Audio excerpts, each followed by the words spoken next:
So, Love Chris, it. I got to ask you then on being around. I saw you post about this and talk about it with the Pete Rose situation. Mm-hmm. Got a long conversation about this with a lot of people. It's Pete Rose was always a flawed individual. Mm-hmm. We understand why they're saying it in the Manfred's letter of no longer a threat to the integrity of the game. Doesn't mean he's going to be a Hall of Famer. But do you think this is going to open up other conversations? Because there has been some interesting moments in baseball history here. And again, that steroid era is something else that will probably be next. But just kind of your other initial thoughts on the overturn and what it could mean in the future. Yeah, for those of you that didn't see baseball today, and that's our daily podcast, I do it with former Twins third baseman Trevor Plouffe. We talked a long time about it. I wish it hadn't happened. I wish the overturn hadn't happened. It's partly, obviously, political. We understand why it's happening.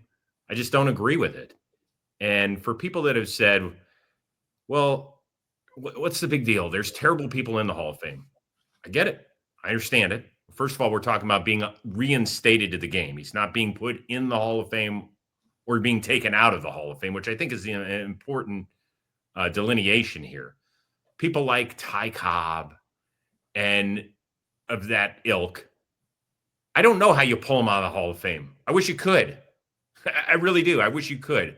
But when Ty Cobb went into the Hall of Fame in the 30s, I don't know how people were thinking about it. I can only tell you how we're thinking about it in 2025. Thank God we've made a lot of improvements in this country in terms of how we think things through. There are other people who say, well, it's a Hall of Fame. It's a freaking museum. What do you care about? Well, there's a clause in there that talks about, responsibility and, being meaningful. There's a character clause. Yeah. For the Pro Football Hall of Fame, there is not. They are specifically told, we only care what that person did inside of that rectangle. And if baseball had laid out the law and said, we only care about what you do on the diamond, then we probably wouldn't even have this discussion. Mm-hmm. But Pete Rose, A, broke baseball's number one rule. B, and I know that people will say, well, who are you, the moral police? Just stop for a second. Pete Rose admitted in a lawsuit that he had a sexual relationship with a 16-year-old when he was in his 30s. If you're okay with that, I can't help you. Right. I really can't. If you want that in your Hall of Fame when there is a character clause, I guess I won't be visiting your Hall of Fame anytime soon. Yeah. And the other side of this where people say, well, everything, including your show, is sponsored by DraftKings or somebody else.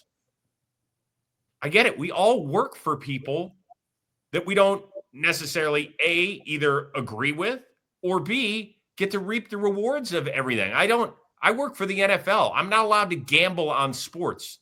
So if I say something is presented to you by DraftKings, what does that mean? It means I'm working. If you can't see the difference between that and what Pete Rose did when it comes to gambling, once again, I can't really help you out. Right. It's and the reason why it's a deeper dive, right? Is as far as just, it's not necessarily, and again, to clarify, being reinstated does not mean he's going to be in the Baseball Hall of Fame. Now, what happens here for the consideration, we'll see. The gambling component, you're right. People have a choice. I mean, heck, when I was playing in the minors, Chris, every year we'd have that conversation. What was the number one rule?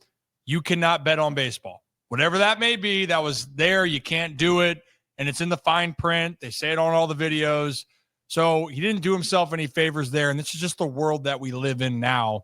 The character clause, another guy that probably lost his opportunity to be in for different reasons, but Curt Schilling was a guy that was right on the fence of being in. And the voters in the last year, right, Chris, if I'm not mistaken, it was a controversial situation, and Curt was left off. Now, whether people think Curt was a Hall of Famer or not, the Hall of Fame and the writers took into the consideration of who should be in. And that is another component of it. And that's why I'm curious, Chris, what's going to happen with the steroid stuff. I think that's the thing where it's going to go next, where it's not the same dialogue of character, but it wasn't illegal at the time, but it's frowned upon. Because then for me, that's going to be the next conversation that's going to happen is what are you going to do with this steroid era if you're going to go into lineage? Because there are a lot of big names in history that are left out of that. Do you think that that's the next conversation we're going to see? Yeah, we got to get to this first one with Pete Rose, which won't happen until December of 2027. That's the earliest that this 16-person committee, and it's 4 writers, it's 4 former players, it's 4 former executives, and I forget what the other quartet is. But they have to get, Pete Rose would have to get 75% of the votes. So there would have to be 12 yeses. And I'm not so sure that that's going to happen. So all of this, myself included, everybody who's up in arms one way or another about this, it might be a moot point regardless in 2027. Yeah. My number one thing with this is that people will say, well, God, Rose, you are holier than thou. You don't believe in second chances. Well, we can discuss the holier than thou. I don't think I am. I think I'm choosing a very specific hill here on which to scream about. But you have to be willing to help yourself. You have to be the number one person that wants to turn things around and show some contrition if people are willing to give you second chances. And Pete Rose never did that for 15 years. He denied betting on baseball. You know when he finally said, I did? When he came out with a book so that he could make some money. Right. I mean, if you don't feel duped by that, then I guess more power to you. And I loved Pete Rose as a player. He was one of my favorite guys. I grew up in Cleveland, Ohio, when the Indians stunk, were horrible. The first almost 25 years of my life, they didn't finish higher than 3rd or 4th in their division. That's hard to do, thanks to some people in Baltimore occasionally. So, hey, don't look at me right there, but I know what you're talking about. Yeah. So, go ahead. Finish your point. You understand what I'm saying is that no Pete doubt. Rose was I loved it. I loved everything he stood for as a player, wanting to win, all that sort of stuff. But man, there's not that many rules you gotta follow in baseball. Not that many. Yeah. I'm with you on it. I always just felt it's always timing, right? It's always timing of how this came out.